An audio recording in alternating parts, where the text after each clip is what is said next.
चरण कहीं मांगो रख मोर दुलार सीता दे हो राम कहो हरिहर होय तुम्हार मंगल भवन अमंगल हारे रहु दशरथ धीर बिहारी बुध पुराण बुध ब्रह्मति बाणी कई शरणे शिवकाले सुनत दसानन उधारि पाई कल तोय निकट में तुर भयाई सीता सठ मोर जियावा पर पाछ मोड़ बैठावा हसी न खल अत को जगमाही मुर बल जाहि दिवावे नाही मम पुर बस तप सिर कर प्रीति तन मिल जाय दिन कहु नीति अत कहि की हसी चरण प्रहारा अनुज कहे पद बारहि बारा हंस गई आई बड़ाई अंध करत जो भरई भलाई तुम पितु तरि सबले कोहि मारा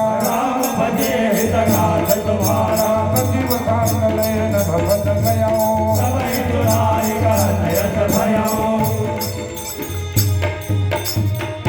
છેલ્લે 41મા નંબર દોહા પર આપણે પહોંચી ચૂક્યા છે. એમાં પ્રસંગ છે આખા આપણા અમે લોકો ગૃહસ્થ જીવનમાં જીવન જીવી રહ્યા છે. ગૃહસ્થ જીવન આપણા જે જીવન છે ને ગૃહસ્થ જીવન કહેવાય.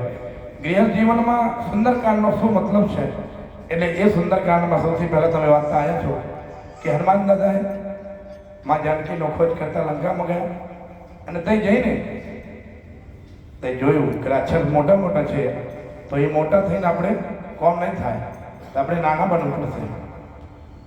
એ કહાવત કહેવામાં આવે છે કે કંઈ મારે બી 10 જણા ઊભા છે મારવા માટે તો આપણે હાથ જોડીને વિનંતી કરીને આપણે ત્યાં જતું રહેવાનું.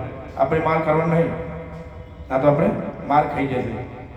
એટલે ભગવાન હનુમાન દાદા ત્યાં એક શીખ આપી છે કે જે તમારાથી મોટા થઈ ઝઘડો કરવા આવતા હોય તો આપણે નાનો બનીને આપણે ત્યાંથી આપણે નીકળી જવાનું.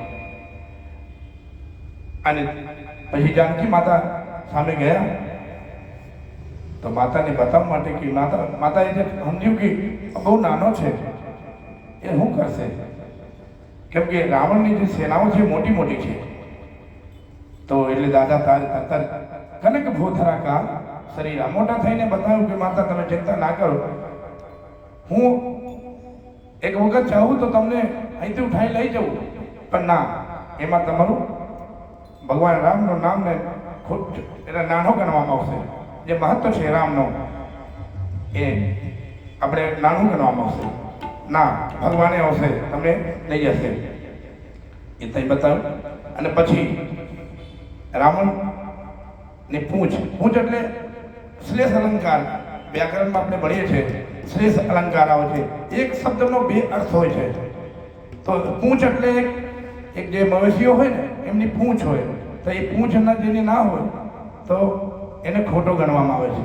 અને પૂંછ એટલે માણસનો ઇજ્જત, કે મારી પૂંછ નહીં કર્યું એટલે આપણે એની ઘરે નહીં જવાનું. મારે કે પૂંછ કરી નહીં, મેં ગયું તે બેઠા હતા ને મને પૂછ્યું નહીં કંઈ, બરાબર, એટલે પ્રતિષ્ઠા કહેવામાં આવે.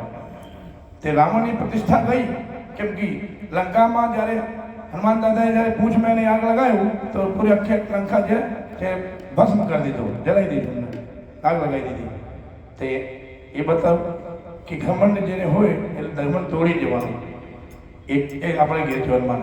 અને બીજું એ બી ઘેર જીવનમાં છે કે ભાઈ હોય ને, આપણા બે ભાઈઓ હોય અને બે જણા દરવાજા પર ઊભા છે તો બીજા કોઈની હિંમત નહીં કે એની સામે જાય ટક્કર કરે, બરાબર ને. આપણે બે ભાઈઓ ઊભા છે પણ એ શીખવામાં એમાં આવ્યું કે રાવણ એના ભાઈ વિભીષણ જે હતો એને શીખવવા ગયો કે માતાને તું રામજીના શરણમાં જા અને જાનકી માતાને તું એમને આપી દે તો તું બચી જશે ને, આખા આપણા જીવન બચી જશે, કલંક નહીં બને. ऋषि पुलस्त जन विमल मयन का ऋषि पुलस्त છે ને ઉત્તમ કુલ પુલસ્ત કા નાતી કોણ था રાવણ.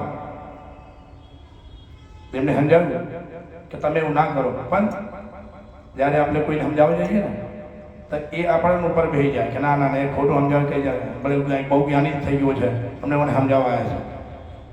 તો વિભીષણને જ્યારે એવું લાગ્યું તો પછી કે સારું એ લાત મારીને કાઢી દીધું અમને. એને લાગ્યું કે હવે તો મારે ભગવાનના શરણમાં જવું જોઈએ. આપણે છેલ્લે મારે કોઈ નહીં અત્યારે, મારે આ ઘર ત્યાગી મારે ઘરે હવે ભગવાનના શરણમાં જવું જોઈએ. તો એક ભજન ગાતો જાય છે, આપણા ગુજરાતીમાં ભજન છે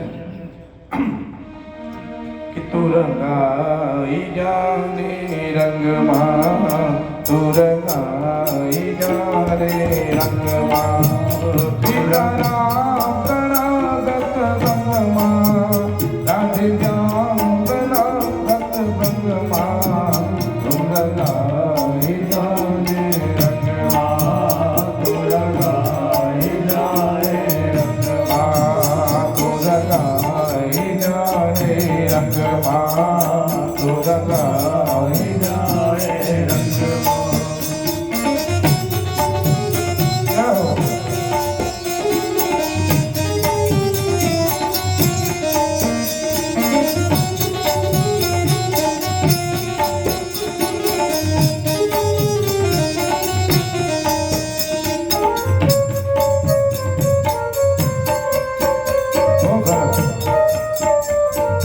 કલાકારો છે અમારા ભાઈ વિજયભાઈ પરમાર તબલા પર છે અને ધીરજભાઈ મિસ્ત્રી આ કેસો વગાડે છે.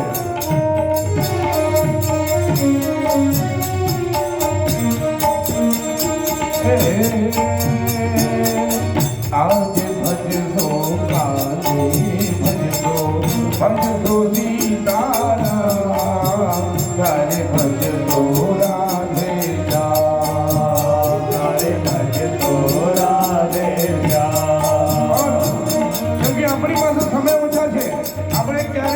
ભગવાનનો બે દૂત આવશે લઈને જતું રહેશે, આપણને ખબર ના પડે કે ભગવાન એટલે સમય કાઢી તમે ભગવાનના શરણ જાઓ.